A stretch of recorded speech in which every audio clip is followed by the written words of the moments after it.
Binugbog ng kamalasan, hari ng sablay o kakambal mo yung kadiliman. Sunod-sunod na ba yung kamalasan sa buhay mo, yung tipong bawat galaw mo talo? Eto baka makatulong, depende kasi ang kung ano yung nakapaligid sa'yo eh. Pwede mong gamitin yung kalikasan para pumabor sa'yo yung sitwasyon. Kandili bracelet. Gawa sa sinukuan na kahoy, merong basbas, may kasamang orasyon. Kung pamilyar kayo sa piyaw na pagkamahal-mahal, ganun din yung epekto nito. Tinutulungan kayo maka-attract ng positive energy to work on your side. Kita naman sa reviews kung epektibo eh. Eto.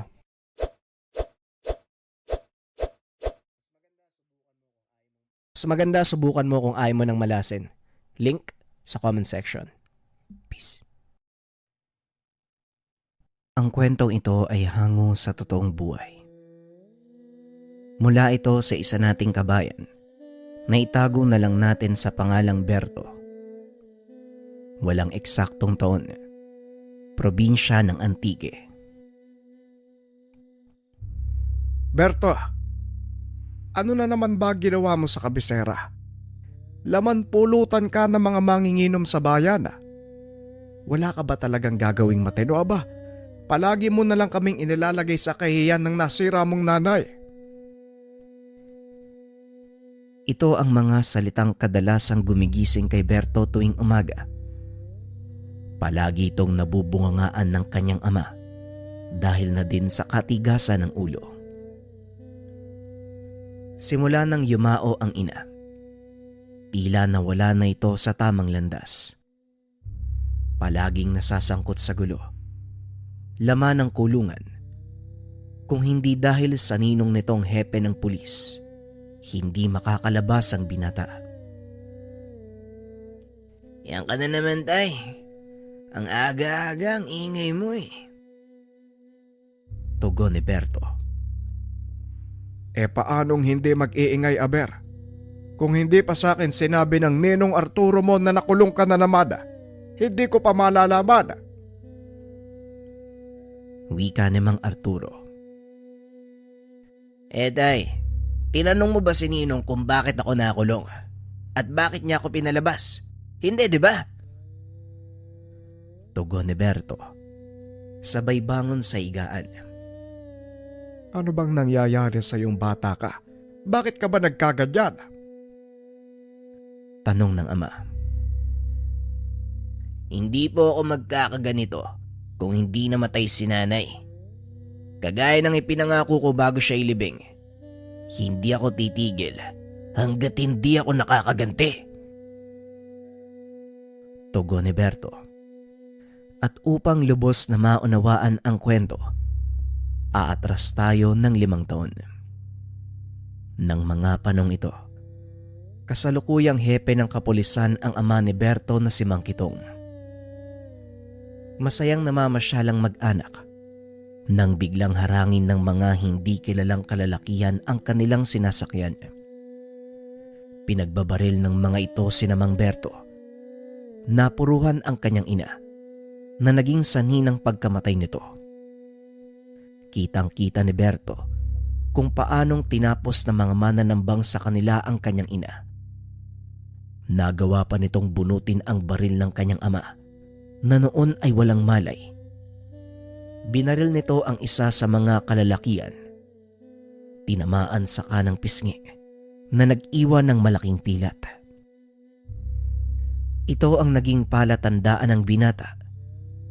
Simula ng araw na yon, hindi tumigil si Berto sa paghahanap sa mga taong pumatay sa kanyang ina. Napuno ng galit at paghihigante ang kanyang puso hanggang sa tuluyan na itong mapariwara. Ngunit sa kabila ng pagiging sanggano nito, hindi naman maikakaila ang likas na kabutihang loob ng binata. Kadalasan nasasangkot ito sa gulo dahil lang sa pagtulong sa ibang tao. Balik tayo sa kasalukuyan. Pinaliwanag sa akin ng ninong mo kung anong nangyari. Tama ka. Maraming tawang nagpapasalamat dahil nasawata mo yung mga magnanakaw sa bangko. Pero marami din ang nagreklamo dahil nasira mo ang mga ari-arian nila. Hindi porket hindi ka tinatabla ng bala, isusubo mo na sa peligro ang sarili mo. Ay nako, Kapag nalaman ng Tio Diokno mo ang ginagawa mo sa ibinigay niyang mutya, paniguradong babawiin niya yan. Wika ng kanyang ama. Tama ang inyong narinig. Hindi tinatabla ng bala itong si Berto. Isa sa mga angking kakayahan ng mutya ng putik na ibinigay sa kanya ng kaibigan ng ama, na ang pangalan ay Mang Diokno. Isa itong antengerong mula sa Masbate. Ipinagkalob nito ang mutya ng putik kay Berto. Dahil sa kagustuhan nitong makapagigante, palagi itong napapahamak. Ang pangunahing dahilan ni Mang Diokno kung bakit niya ibinigay ang mutya sa binata ay para sa proteksyon. Ngunit kalaunan, natuklasan ni Berto ang ilan pang kakayahan nito na siyang ginamit ng binata upang hanapin ang mga taong pumatay sa kanyang ina. Alam kong maiintindihan ni Mang Diokno kung bakit ako nagkakaganito, tay. At sana kayo din po. Wika ni Berto. Berto anak, hindi tayo dapat mabuhay sa galit at paghihigante. Kung minsan, kailangan nating matutunang magpatawad. Tugon ng ama. O tay, minsan kailangan nating magpatawad. Pero minsan din, kailangan natin ng kamay na bakal para mabigyan ng hustisya ang mga pangyayaring hindi kayang aksyonan ng mga nasa pwesto. Pag-uusap ng mag-ama. Napapailing na lamang si Mang Kitong sa tuwing nababanggit ito ni Berto dahil alam niyang tama ang sinabi ng binata. Gayunpaman, palagi nitong pinapaalalahanan ng binata na huwag ilalagay ang batas sa kanyang kamay. Tandaan mo ang paalala sa iyo ng Tio Diokno mo. Hindi niya ibinigay sa iyo ang bertud na yan para sayangin sa walang kabuluhang bagay. Muling wika ni Mang Kitong bago nito iwan si Berto sa kwarto. Tuwing hapon lumalabas si Berto upang makipagkita sa kanyang kaibigang si Dario. O Berto, saan naman ang lakad natin ngayon? Bungad ng kaibigan. Wala muna, Dario. Nasermon na naman ako ni tatay kanina eh. Kaya palamig muna tayo. Tugon ni Berto. Tama yan, buti pa. Pumunta na lang tayo dun sa dati nating tambayan. Ako nang bahala sa Toma. Nakadalensya ako kanina eh. Wika ni Dario. Inawat ito ni Berto. Wag na pare. Alam mo nang may sakit ang nanay mo eh. Kaya ilaan mo na lang sa gamot yung kinita mo. At isa pa, nauumay na din ako kakainom eh. Tugon ni Berto. Eh anong gagawin natin ngayon? Sayang ang magdamag pare oh. Muling wika ni Dario. Oo nga no. Bueno, bakit hindi kaya tayo pumunta doon sa plaza? Balita ko maraming tao ngayon eh. Mukhang may palabas yata. Alam mo pare, naninibago talaga ako sa'yo ngayon ah. Nilalagnat ka ba? Baliw. Baka nakakalimot ka. Hindi nilalagnat si Bertong putik. Gaya ng sinabi ko sa'yo, kalma muna ako. Sunod-sunod na akong dinadampot ni tatay sa presinto. Kung sa bagay o nga pala pare, maalala ko. Yung nangyari kagabi, talaga bang mga sindikato yung nakabangga mo? Yun ang sabi ni Ninong eh. Kaya nga palamig daw muna ako baka kasi siya ang balikan ng mga yun pag nalamang pinalaya niya ako. Pag-uusap ng dalawa habang naglalakad papunta sa plaza. Pagdating nila sa lugar, halos hindi mahulugang karayom sa dami ng tao kaya pinili nilang manood na lamang sa malayo. Saktong nagsisimula na ang programa at magsasalita na ang alkalde. Isa pa yung walang silbi nating mayor eh. Puro salita. Simula nang maupo, wala ni isang proyektong natapos dito sa bayan. Puro porma, pakitang tao, wala namang gawa. Wika ni Berto. Lingid sa kalaman nito, nakikinig ang isa sa mga tauhan ng mayor. Magdahan-dahan ka sa mga pananalita mo, bata. Baka may makarinig sa'yo. Magulat ka na lang, pulutin ka sa talayban. Wika ng lalaki. Napalingon si Berto at tumugon. Pasensya na ho. Pero kahit marinig pa ni Mayor ang sinabi ko, wala akong pake. Dahil totoo naman eh. Ikaw nga sabihin mo sa akin, anong nagawa ni Mayor? Anong natapos sa proyekto? Wala, di ba? Tss. Saka, ano bang pake mo sa opinion ko? Halika na nga, Dario. Tugon ng binata. Hindi naman na nagsalita si Dario hanggang sa makarating sila sa lugar na wala ng tao. Pare, tauhan ni Mayor yung kausap mo kanina. Kulas ang pangalan nun. Yari tayo nito eh. Wika ni Dario. Natatakot ka. Wala akong pake kung magsumbong pa siya kay Mayor. Pagbuling ko pa sila eh. Tugon ni Berto. Nagpa siyang umuwi ang dalawa dahil wala namang gaanong gagawin sa labas.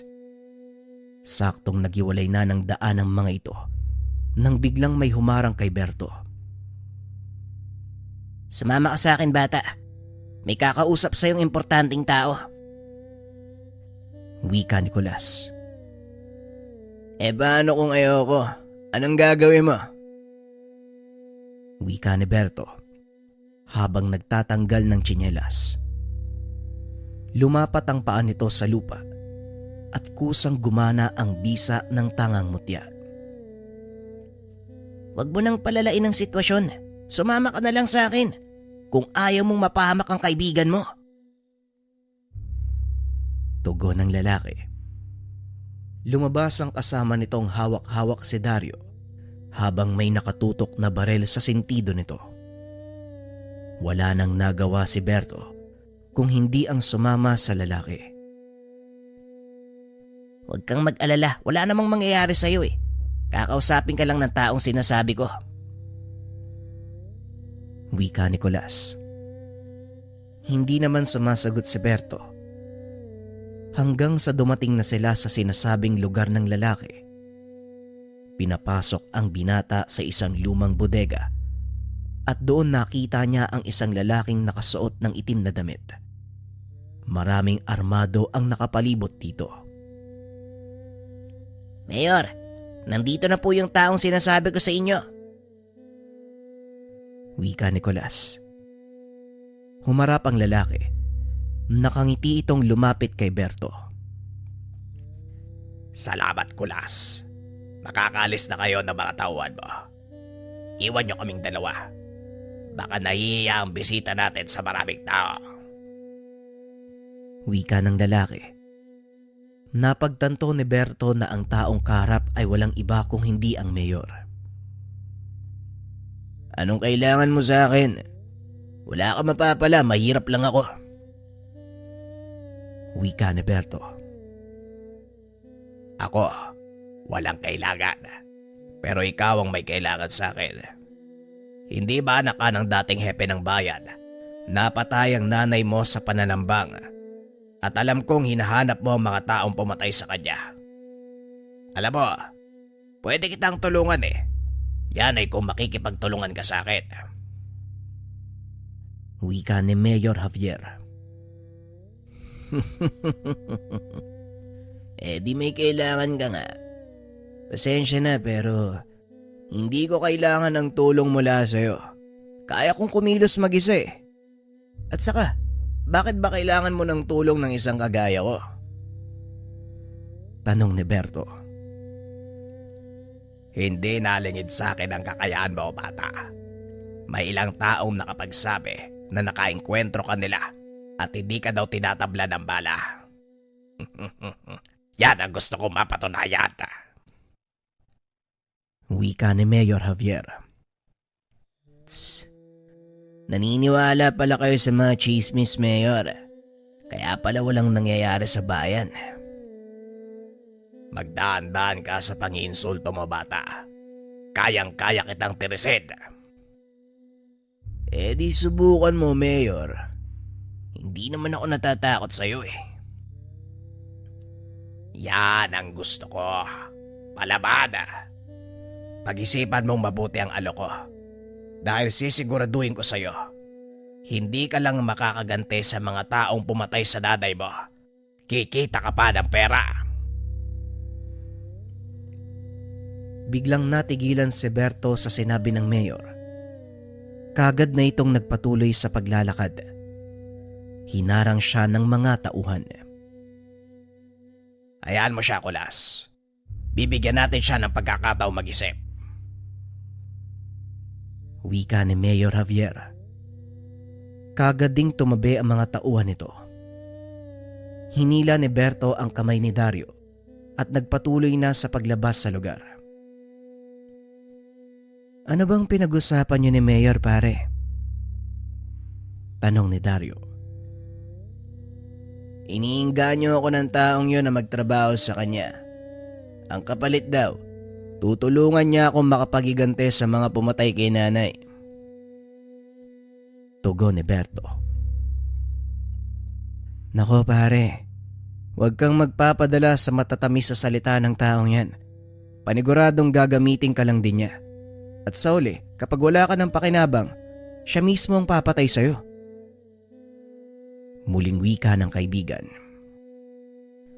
At alam ko ring sa oras na wala siyang mapala sa akin, guguluhin ng taong yan ang buhay ko.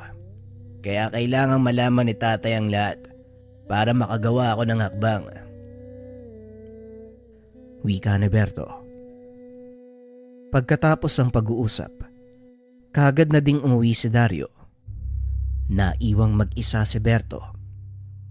At sa hindi inaasahang pagkakataon, nakasalubong nito ang taong nagbigay sa kanya ng bertud, si Mang Diokno.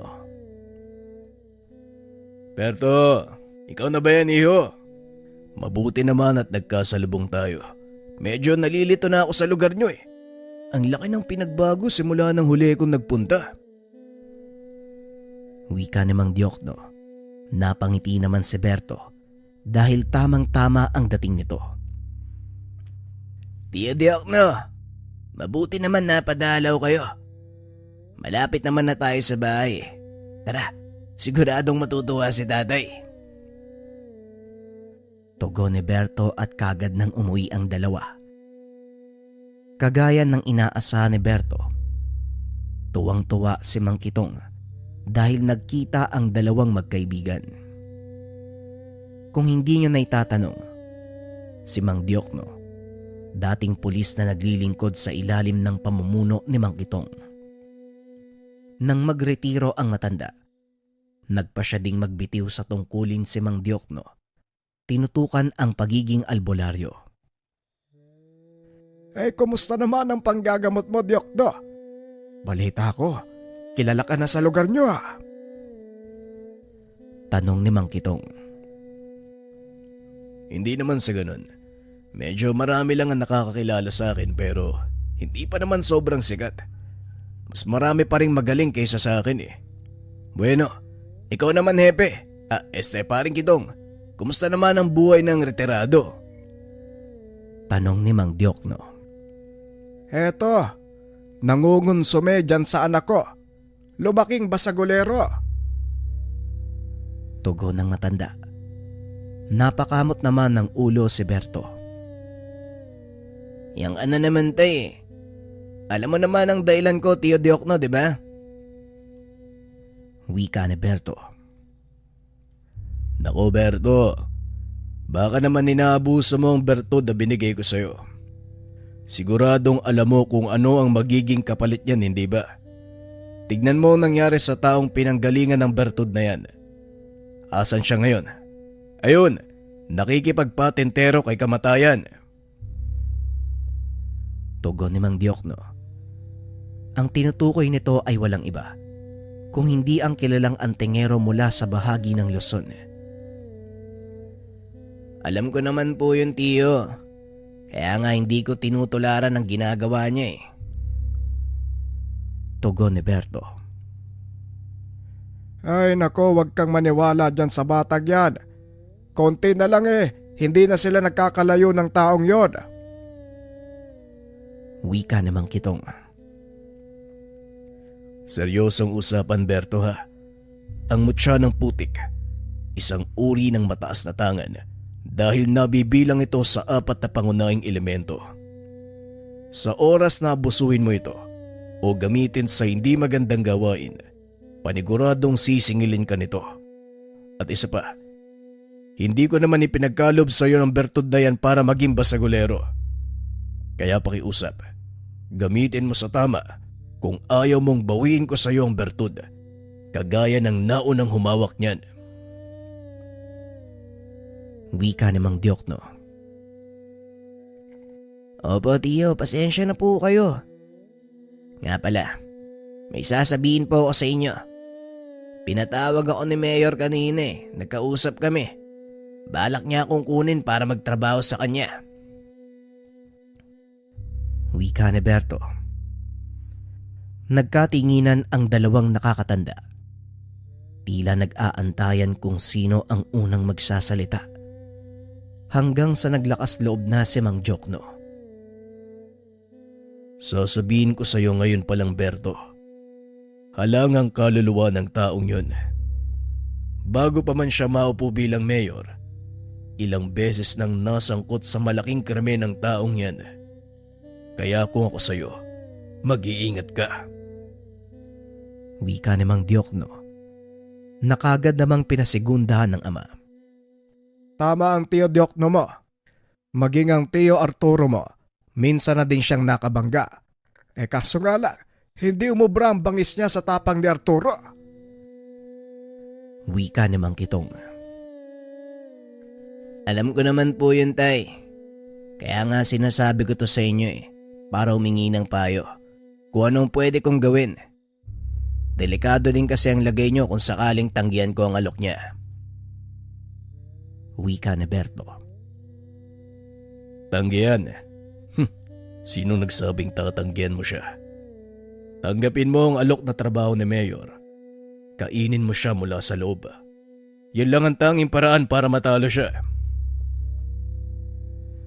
Nagulat si Berto sa sinabi nito. Hindi niya inaasahan na yon ang payong makukuha mula sa isang dating pulis. Tama ang payo ni Tio Diokno, Berto. Ikaw ang magsisilbing anay sa matibay niyang pundasyon. Sirain mo siya mula sa loob. Sa pagkakataong ito, ibibigay ko ang permiso na gamitin ang mga nalalaman mo. Ito ang pinakatamang gawin, anak. Kaysa naman sayangin mo ang buhay mo sa paghahabol sa mga taong mahirap hanapin. Papasan ba't makakamit din natin ang katarungan. Wika ni Mang Kitong. Napangiti si Berto sa sinabi ng ama. May kung anong pumasok sa isipan nito. Kinabukasan, maagang pumunta sa munisipyo ang binata upang kausapin ng mayor. Umaasa ako na may maririnig na magandang balita sa iyo, Berto. Alam kong hindi mo sasayangin ang oras ko para sa walang kwentang bagay.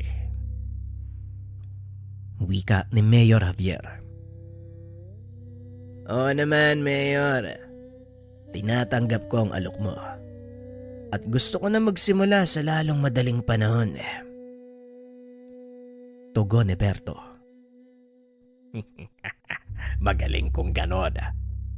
Isama mo ang ilan sa mga tauhan ko para sa una mong trabaho. Puntahan mo ang mga negosyanteng in-check sa palengke. Singilin ang kanilang upa sa pwesto. Masyado nang huli ang bayad nila. Wika ni Javier. Pasensya na po, Mayor. Pero lalakad ako mag-isa. Ayoko may bumubuntot sa akin. Tugon ni Berto. Mayabang ka, bata. Pero sige, tignan natin ang karakas mo. Gawin mo ang gusto mo. Matapos ang pag-uusap, kagad nang lumakad si Berto. Pinuntahan nito ang mga sinasabing incheck. Napag-alaman ng binatang miyembro ng malaking sindikato ang grupo. Nagsisimula pa lang ang mga ito, kaya hindi pa ganon kalawak ang kanilang sakop. Sinabi din ni Mayor na sapilitang pumasok sa bayan ang mga incheck para magbenta ng mga antigong kagamitan. Mula ito sa kanilang bansa. Ngunit higit pa dito ang natuklasan ng binata. Pinili ni Berto na manmanan muna ang aktibidad ng mga ito. At dahil sa maraming kakilala ang binata sa paligid, hindi nahirapan si Berto na makakuha ng lehitimong impormasyon. Kinagabihan, nagpunta ang binata sa Pantalan dahil may darating na kargamento mula sa kanilang bansa ang mga incheck. Saktong pagdating ng binata, naroon na ang mga dayuhan. Nagsisimula ng magbaba ng kanilang mga kargamento. 5 malalaking container ang binaba mula sa barko. Nanlaki ang mga mata ni Berto nang makita kung ano ang laman ng isa sa mga ito. Binuksan ng isa sa mga dayuhan ang container.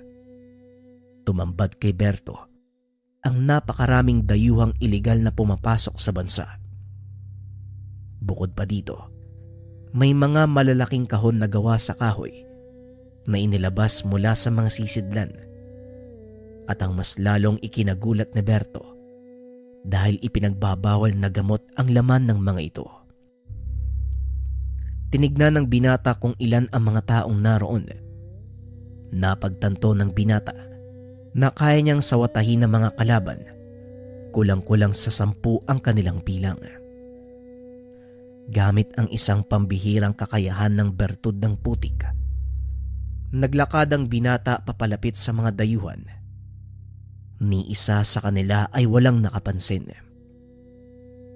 Isa sa mga katangian ng mutya ng putik ay ang napakalakas sa sabulag na kahit sa malapitan, hindi ka mahalata ng mga tao sa paligid. Isa-isang inatake ni Berto ang mga kaaway at pinagbabali ang mga leeg. Unti-unting nabawasan ang bilang ng grupo hanggang sa nangalahati na ang mga ito. Ngunit nang aatake ni Berto ang isa sa kanila, aksidente nitong natabig ang isa sa mga kahon. Dahilan para mapansin ng iba ang bumagsak na kasamahan. Dali-daling kumilos ang mga ito. Hinanap kung sino ang may gawa. Ngunit bigo silang makita ang kinaroroonan ni Berto.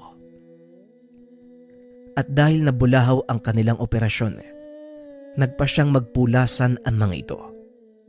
Dali-daling sumakay sa kani-kanilang sasakyan ng mga ito.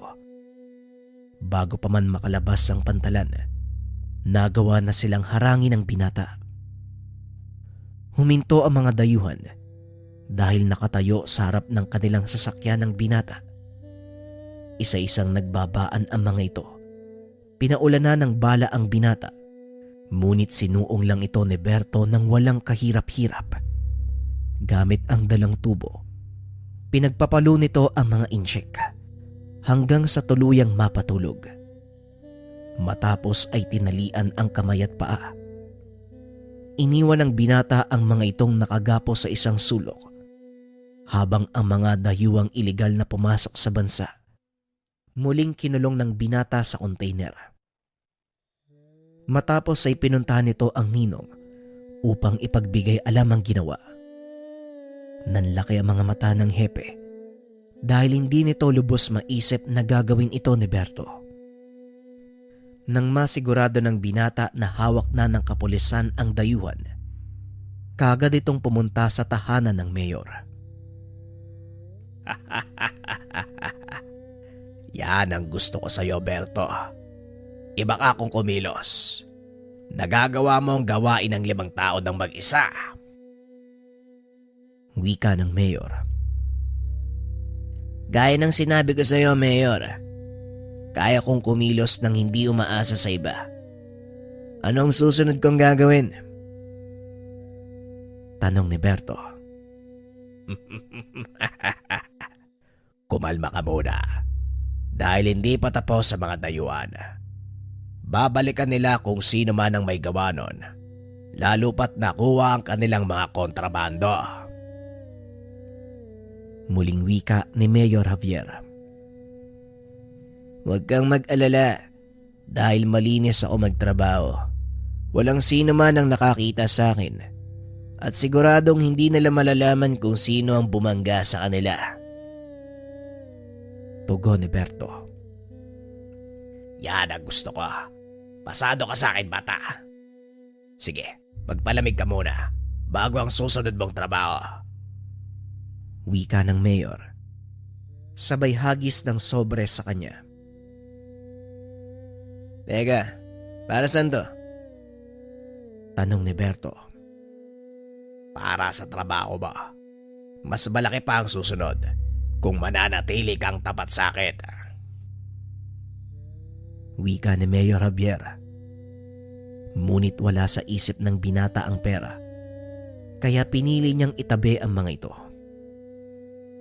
Kinabukasan, muling nagkita sina Dario at Berto.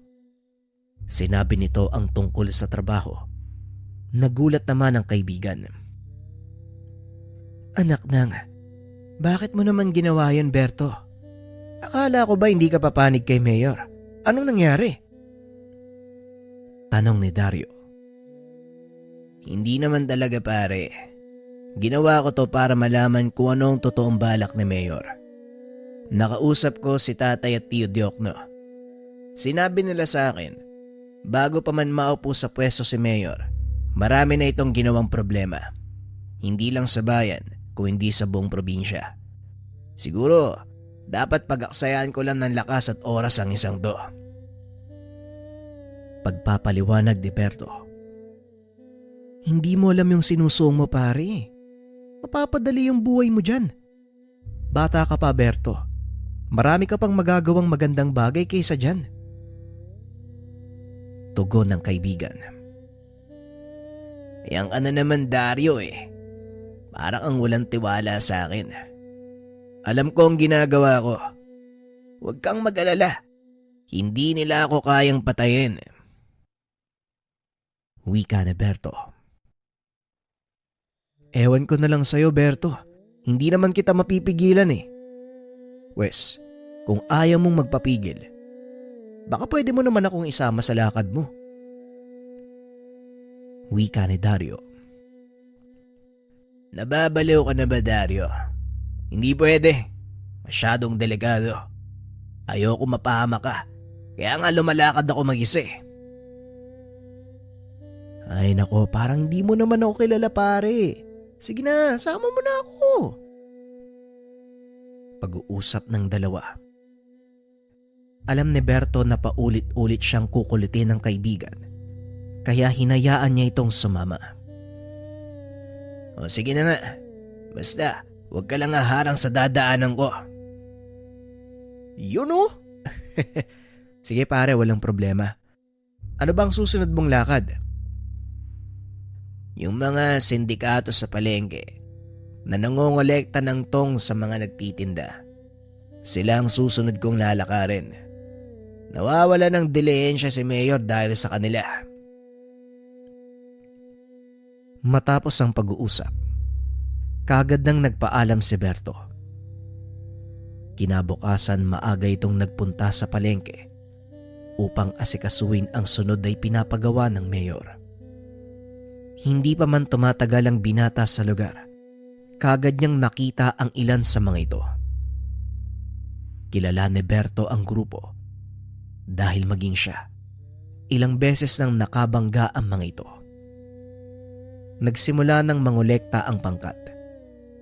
Nilapitan ng binata ang isa sa kanila na itago na lang natin sa pangalang Buyong. Aba, tignan mo nga naman. Ang aga mo yatang sisirain yung araw ko, Berto ah. Anong ginagawa mo dito? Wika ni Buyong. Talagang matutuluyang masira ang araw mo kung hindi nyo ititigil ang ginagawa nyo dito. Tugon ni Berto. Biglang tumawa ng malakas si Boyong. Tinawag ang ilan sa mga kasama. Pinipigilan mo kami. Bakit? Ano ba sa tingin mo ang magagawa mo? Mag-isa ka lang. Huwag mo sabihing inaanak ka ng hepe.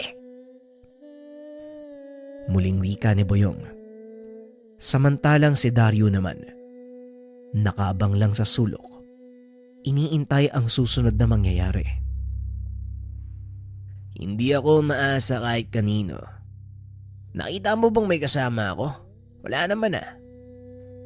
Kaya ko kayong pabagsakin. Alam mo na yan, Boyong. Kaya kung ako sa'yo, itigil nyo na ang ginagawa nyo para maiwasan na natin ang mas malala pang eksena. Biglang nag-init ang ulo ni Boyong. Naglabas ito ng baril. Itinutok sa sentido ng binata at muling nagsalita. Sa palagay mo sasantuin ka ng bala ko? Sige, ngayon ka magangas. Wika ni Boyong. Isa-isang bumunot ng baril ang mga kasama ni Boyong. Nang makita ng mga tao ang kaguluhan, dali-daling nagtakbuhan ang mga ito palabas ng palengke. Nang makita ni Berto na ligtas na ang lugar, dito siya nagsimulang magsalita. Sa tingin mo, tatalab ang mga bala nyo sa akin? Tanong ng binata habang nakangiti ng nakakaloko. Di tignan natin. Tugon ni Boyong. Sabay kalabit ng gatilyo. Napapaling lang si Berto. Laking gulat ng kalaban dahil hindi nga tumalab ang bala sa ulo nito. Aray ko, masakit yun ah. Walang yang to. Wika ng binata sabay hawak sa batok ni Boyong. Walang tigil na inumpog sa posteng gawa sa tubo. Pinagbabaril siya ng ilan pa sa mga kasama nito, ngunit wala pa ring epekto. Tila tumatalbog lang ang bala sa katawan ni Berto, kaya nagpa siya ang mga ito na umalis na ng lugar. Sa kasamaang palad, hindi na nila nagawa pang makalayo. Dahil bigla namang lumitaw si Dario sa kanilang harapan, pinagpapalo ang mga ito ng dalang tubo. Ilang sandali pa narinig na ni Berto ang sirena ng pulisya. Kagad na itong niyaya ni Dario dahil paniguradong masisermonan na naman ito ng kanyang ama sa oras na mahuli. Sibat na tayo pare. Delikado kapag nadampot ka na naman. Wika ni Dario. Kumalma ka nga, Dario. Palagi kang natatarante, kaya ayaw kitang kasama. Parang nakalimutan mo yata, si Mayor ang nag-utos sa akin. Napailing na lang si Dario. Ilang minuto pa ang nakalipas ay tuluyan ng dumating ang mga kapulisan sa pangunguna ng hepe. Sinasabi ko na nga ba eh. Ikaw na naman ang may pakana nito eh. Bungad ni Hepe Arturo. Nakakagigil na kasi ang ugali nila, Ninong. Mantakin mo, araw-araw silang nangongolekta ng tong sa mga nagtitinda. At kapag hindi nakapagbayad, tinatakot nila. Sinisira ang paninda. Hindi ko na masikmura ang ganong kaganapan. Wika ni Berto. Alam ko, Berto. Pero kahit kami walang magawa eh. Dahil nasa ilalim sila ng malalaking tao. May kukulong namin sila ngayon, pero siguradong kinabukasan lalaya na naman sila. Babalik sa dating gawain. Paulit-ulit na ganun, iho. Muling wika ni Hepe Arturo. Kaya nga ako nakisali na eh. Masyado nang masakit sa lalamunan ng mga tinik na yan. Kailangan ng bunutin. Isa pa, Ninong. Utos to ni Mayor. Pabulong na wika ni Berto. Nanlaki mga mata ng hepe dahil hindi nito akalaing nagtatrabaho na ang inaanak sa Mayor. Nagtatrabaho ka kay Mayor? Alam mo ba ang gulong pinasok mong bata ka? Sa oras na dumikit ka sa taong yan, wala nang labasan, hindi ka na makakabitaw. Pabulong na wika ni Hepe Arturo. Alam ko yun, Nong. Kaya nga uubusin ko sila mula sa loob. Sa ngayon, pinapatunayan ko pa ang sarili ko sa kanya para makuha ang tiwala ng taong yon. At sa oras na magawa ko, uumpisan ko siyang kainin. Wika ni Berto. Napailing na lang ang hepe sa sinabi ng binata. At para mas malinawan, pinaliwanag ni Berto ang naging dahilan. Sinabi ng binatang si Mang Jokto mismo ang nagbigay ng impormasyon na si Mayor ang pangunahing dahilan ng mga krimen sa kanilang bayan. Alam din ni Berto, napakawala nito ang mga pumatay sa kanyang ina. Kung totoo yung mga sinasabi mo, mag-iingat ka. Dahil hindi sa lahat ng oras pwede ko makialam. Sige na, umalis ka na dito. Wika ng hepe. Ito ang naging dahilan para mas lalo pang maging tunog ang pangalan ng binata. Kinatakutan nito ng parehong malalaki at maliliit na sindikato. Naging mapayapa ang bayan dahil sa presensya ni Berto, na labis namang kinatuwa ng mayor. Hindi akalain ng binata ang susunod na ipapagawa sa kanya ng mayor. Ipatumba ang hepe ng kapulisan. May ipapagawa ko sa'yo, Berto. At alam kong magiging madali lang ito para sa'yo. Masyado nang nangihimasok ang kapulisan sa operasyon ko sa Barrio Santa Ana. Hindi naman siguro lihim sa'yo na naroon ang paggawaan ko ng pinagbabawal na gamot. Gusto kong itumba mo ang hepe. Wika ni Mayor Javier. Nanlaki mga mata ni Berto nang marinig ang sinabi nito. Itumba ang hepe. Sigurado ka ba, Mayor? Malaking gulo yan kapag nagkataon. Pasensya na, pero hindi ko gagawin ang sinasabi mo. Wika ni Berto. Ang ibig sabihin ba nito, bibiguin mo ko? Bakit? Natatakot ka ba? Tanong ng mayor. Hindi naman sa natatakot, Mayor. Pero malaking tao si Hepe. At kapwa natin alam, kilala siya sa bayan. Alam din ng mga taong ikaw ang pinakamatindi niyang kalaban. Kaya walang ibang paghihinala ng mga taga rito kung hindi ikaw. Wika ni Berto. Hindi mangyayari yon kung papalabasin mong aksidente ang lahat. Wala namang problema kung hindi mo tatanggapin ang trabaho. Ipapagawa ko na lang kay Kulas. Muling wika ni Mayor. Mabuti pa nga, Mayor. Ayoko lang din na maging dahilan ng problema niyo. Tugon ng binata. Nagkunwari itong sumang-ayon sa plano ng mayor para hindi malata ang susunod niyang hakbang. Matapos ang pakikipag-usap, kaagad nitong pinunta ng hepe sa istasyon upang ipagbigay alam ang susunod na plano ng mayor. Talagang hindi ako titigilan ng mayor na yan. Makailang beses niya nang pinagtangka ng buhay ko. Dahil ako lang ang naglalakas loob na pigilan ang mga masama niyang gawain.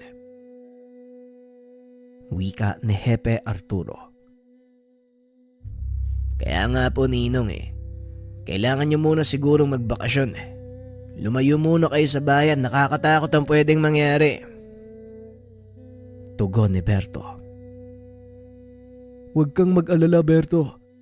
Sa pagkakataong ito, makikinig ako sa'yo. Wika ng hepe. Kinagabihan sinundan ng binata ang hepe pauwi. Ngunit hindi ito nagpalata. Wala rin siyang alam kung kailan sasalakay si Kulas, kaya hindi nilubayan ng binata ang hepe. Salitan silang nagbabantay ni Dario. Halos 1 linggo din nilang ginawa ang pagmamatyag, ngunit wala namang nangyayari. Hanggang isang araw, kasalukuyang may isinasagawang programa sa plaza. Naroon ang hepe bilang panauhing pandangal. Nakamasid sa hindi kalayuan ang binata. Namataan nito si Kulas na umaaligid sa mismong sasakyan ng hepe. Dario, wag mong aalisan ng tingin sa hepe. May pupunta lang ako.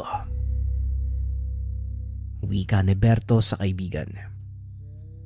Dali-daling pinuntahan ni Berto si Kulas na noon ay pilit nang binubuksan ang pinto ng sasakyan ng hepe. Laking gulat nito nang bigla siyang hatakin ni Berto palabas ng sasakyan at walang tigil na pinagsusuntok. Dahil sa nangyaring kaguluhan, nakuha ng dalawa ang atensyon ng mga pulis sa paligid. Kaagad silang dinampot. Tignan mo yung ginawa mo. Hindi ko tuloy natapos ang pinapagawa ni Mayor. Ikaw ang mananagot sa oras na malaman niya to. Wika ni Kulas. Kapwa silang ikinulong ni Berto. Kalaunan ay pinalaya din ng binata dahil napatunayang totoo ang binitawang salaysay nito. Nilooban ni Kulas ang sasakyan ng hepe. Pasensya na, Kulas. Mukhang mananatili ka dyan ng ilang araw. Huwag kang mag-alala. Ako nang bahalang magsabi kay Mayor ng kapalpakan mo. Tugon ni Berto. Matapos makalaya ay kagad nitong kinausap ang hepe. Alam kong lalabas din ng kulungan ng isang yan, Ninong. At ako na ang bahala. Ang mabuti pa, umalis ka na sa bayan. Wika ni Berto. Nako iho, wag mo na akong alalahanin. Kaya ko ipagtanggol ang sarili ko. At isa pa, nakausap ko na din ang iyong ama at si Diokno. Mamaya lang nandito na mga ngayon. At tupagin mo ang misyon mo. Ako nang bahala sa sarili ko. Tugon ni Hepe Arturo. Kahit papano nabawasan ang pag-aalala ng binata dahil alam nitong tutulong si Mang Diokno at ang kanyang ama. Matinik sa laban ang dalawang ito nung aktibo pa sa serbisyo. Kaya naman tiwala sa Berto na mananatiling ligtas ang hepe. At para maisagawa ng binata ang susunod na plano, inatras ng hepe ang kaso laban kay Kulas. Ilang sandali lang ay nakalaya na din ito na siya namang pinaka-inaabangan ng binata. Nakita ni Berto na naglakad palabas ng presinto si Kulas. Dali-dali niya itong sinundan. Pagdating sa isang bakanting lote, doon niya ito sinunggaban. Laking gulat ni Kulas dahil hindi nito inaasahang susugurin siya ni Berto. Ano sa palagay mong ginagawa mo? Bakit mo ako kinakalaban?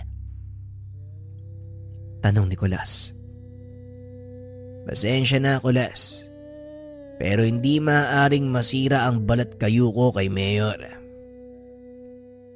Tugon ng binata. Sabay baril sa ulo ni Kulas. Hindi nakaramdam ng panghihinayang ang binata dahil kailangan niya itong gawin para manatiling sikreto ang kanyang plano. Pagsapit ng dilim, nagtungo ito sa tahanan ng Mayor. Saktong nakikipag-usap ito sa ilang katao. Hindi pamilyar kay Berto ang mga ito. Laking gulat ng binata nang marinig ang kanyang pangalan.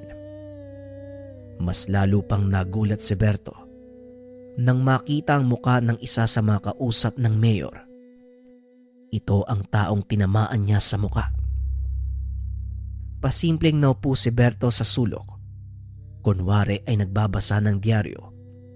Pinakinggan nito ang usapan ng grupo. Wala kayong dapat katakutan. Hawak ko sa legang anak ni Kitong.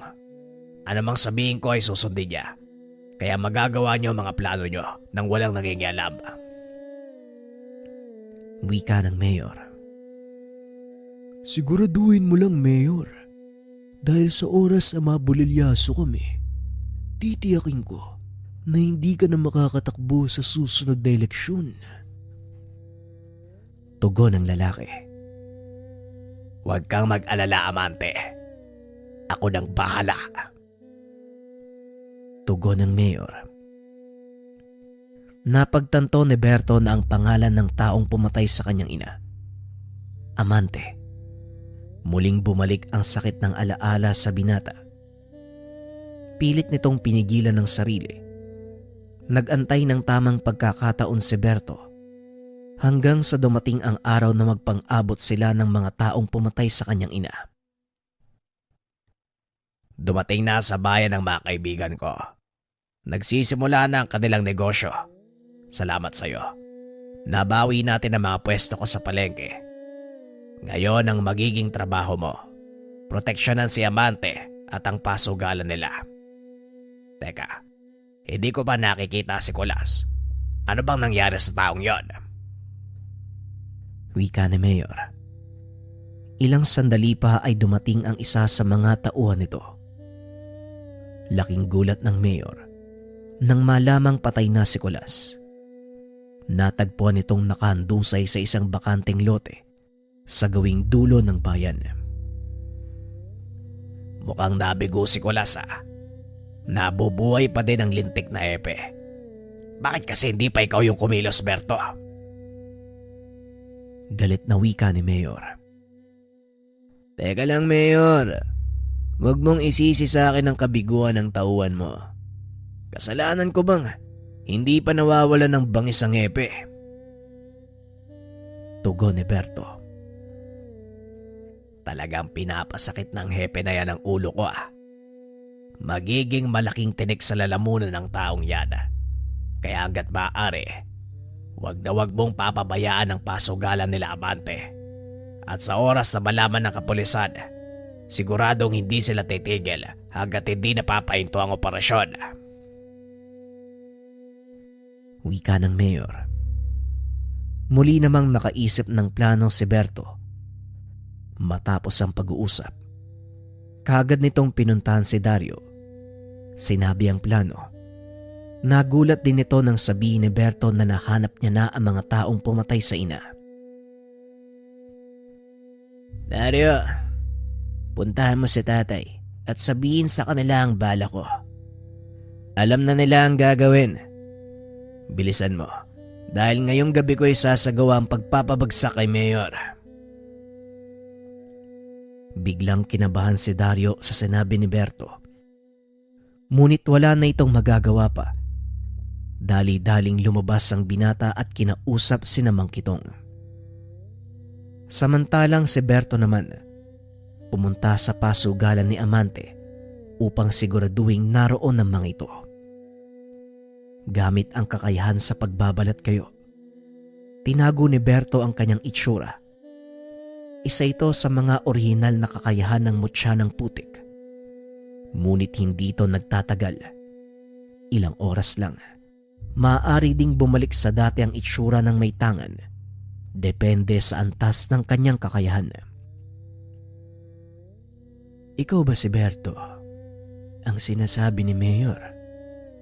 Parang ibang Bertong nakita ko noon. Beno, wala akong pakialam. Hanggat nagagawa mo ang trabaho mo, wala tayong magiging problema. Wika ni Amante. Sabay lakad papasok ng opisina. Hindi naman nagsalita si Berto. Pilit nitong pinipigilan ng galit. Hanggang sa dumating si Mang Diokno. Naupo ito sa isang mesa habang inaantay ang hudyat ni Berto. Kasama din ng mga ito ang kapulisan na nagkukunwaring mga sugarol.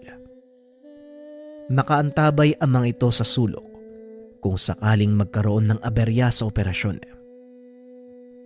Saktong kasarapan ng pagsusugal ng mga tao nang biglang ideklara ang raid ng isa sa mga pulis na kasama ni Hepe Arturo. Nagsipagtayuan ng mga tao, kanya-kanyang hanap ng daanan palabas. Samantalang si Berto naman, nakatayo lang sa pinto ng opisina ni Amante. Biglang nagbukas ang pintuan. Lumabas si Amante na may dalang baril. Dali-dali namang hinila ni Berto ang kamay nito at sinandal sa dingding. Anong ginagawa mo? Akala ko ba tauhan ka ni Mayor? Tanong ni Amante. Oo, tama ka. Tauhan nga ako ni Mayor. Kaso ang Mayor na pinaglilingkuran ko, hindi pa nakakaupo at kasalukuyang hepe ng kapulisan. Wika ni Berto. Traidor ka. Hindi ko akalaing nagpalaki ng ahas si Javier na siya ding lulunok sa kanya ng buo. Wika ni Amante. Wala akong pakialam kay Mayor. Ang totoong pakay ko dito, ikaw. Siguro naman, hindi mo pa nakakalimutan ang ginawa mo sa nanay ko. 5 taon na ang nakakaraan. Sinasabi ko na nga ba, may binabala ka. Matagal na yun, bata. Napagutusan lang din ako. Wala ding ibang nag-utos sa akin kung hindi si Mayor. Pinagpatuloy ni Amante ang kwento. Sinubukan ding pigilan ng kanyang ama ang operasyon ni Mayor nung hindi pa ito nauupo. At dahil naging sakit sa ulo ng Mayor, pinili niyang ipapatay si Mang Kitong. Tauhan lang din ako, bata. Kaya baka pwede naman natin pag-usapan na lang. Wala tayong dapat pag-usapan. Pinatay mo ang nanay ko at sisiguraduhin kong pagbabayaran mo yon. Bakit ako ang sisisihin mo? Masyadong naging pakailamero ang tatay mo, kaya nangyari yon. Huwag mong ibunton sa iba ang kawalanghiyaan mo. Pag-uusap ng dalawa. Isang malakas sa suntok ang binigay ni Berto kay Amante, dahilan para bumagsak ito sa sahig. Sa kasamaang palad, nadampot nito ang nahulog na baril. Walang pagdadalawang isip na pinaputokan si Berto. Nanlaki mga mata nito dahil tila tumatalbog lang ang bala sa katawan ng binata. Paulit-ulit niya itong binaril hanggang sa maubos ang bala. Ngunit walang naging epekto kay Berto. Nakalimutan nata sabihin ni Mayor Javier ang dahilan kung bakit niya ako kinuwang tauhan. Wika ng binata. Sabay dampot ng naputol na paa ng bangkuan. Hinampas ito sa mukha ni Amante. Paulit-ulit itong ginulpe ng binata hanggang sa hindi na makakilos. Tama na yan, Berto. Hindi niya na kayang lumaban. Hayaan mo na ang kapulisan. Kailangan nating puntahan si Mayor. Paniguradong sa mga oras na to, tatakas na din siya. Wika ni Mang Kitong. Ako na po ang bahala sa kanya. Dumito na lang po kayo. Dali-daling pumunta ang binata sa tahanan ng Mayor. Naabutan niya itong isinasakay ang mga bag na punong-puno ng pera. Nang mapansin ng mga tauhan ni Mayor ang binata, pinaulanan ito ng bala. Tinanggal ni Berto ang kanyang suot na sapatos. Naglakad ng nakayapak sa lupa. Dito pinamalas ng binata ang buong kakayahan ng tangang mutya. Kahit gaano kalakas ang baril na gamit ng mga kalaban, hindi ito tumatalab kay Berto. Laking gulat ng Mayor nang itinaas ng binata ang kanyang kamay. Isa-isang nilamon ng putik ang mga tauhan nito. Berto, parang awa mo na. Hayaan mo lang ako mabuhay. Sa'yo na ang lahat ng perang to. Wika ni Mayor Javier habang ipinapakita ang bag na punong-puno ng pera. Pasensya na, Mayor. Pero hindi pera ang habol ko, kung hindi ang buhay mo. Tugon ni Berto. Tinutok nito ang kamay sa alkalde. Dahan-dahang lumikop sa katawan nito ang napakaitim na putik. Ikaw ang magsisilbing pagkain para sa aking alagang mutya. Matagal ko nang hindi nagagawa to eh. Kung hindi lang dahil sa mga sukab na kagaya mo. Wika ng binata. Alam nito ang totoong kakayahan at pinagmula ng mutya ng putik. Isa itong gamit sa kaliwa na nangangailangan ng buhay na alay sa tuwing papakainin. Si Mayor Javier ang naging sakripisyo para dito. Dinig sa paligid ang nakakatakot na sigaw ng Mayor hanggang sa tuluyan itong kainin ng lupa. Matapos maisagawa ang plano, kaagad bumalik si Berto sa mga kasamahan. Nadala ng hepe ang mga tauhan ni Amante. Siniguradong hindi na makakalabas pa ang mga ito. Patong-patong na kaso ang sinampa sa kanya ng pamahalaan, maging sa alkalde na noon na hindi na mahagilap ng kapulisan. Walang kalam-alam ang mga ito sa ginawa ni Berto. Tanging si Mang Jokno lang ang nakakabatid sa totoong ginawa ng binata. Sa paglipas sa mga taon, muling nanumbalik sa kayusan ng kanilang lugar. Nagretiro si Hepe Arturo at gaya ng hula ni Berto, tumakbo ito bilang alkalde at pinalad na manalo sa halalan. Samantalang ang kaibigan ni Berto na si Dario, binigyan ng pagkakataong makapasok sa pulisya. Maging si Berto ay niyakap ang pagiging pulis. Sa wakas ay nagkaroon ng kabuluhan ng kanyang buhay. Hindi kagaya ng mga naunang humawak ng bertud ng putik. Ginamit niya ito upang mapanatili ang kaayusan ng bayan. Sinong mag-aakala ang isang sangganong antingero magiging tapat na lingkod ng batas? Siguro nga totoo ang kasabihan na hindi natin masasabi ang magiging tadhana ng isang tao. Ngunit masaya si Berto.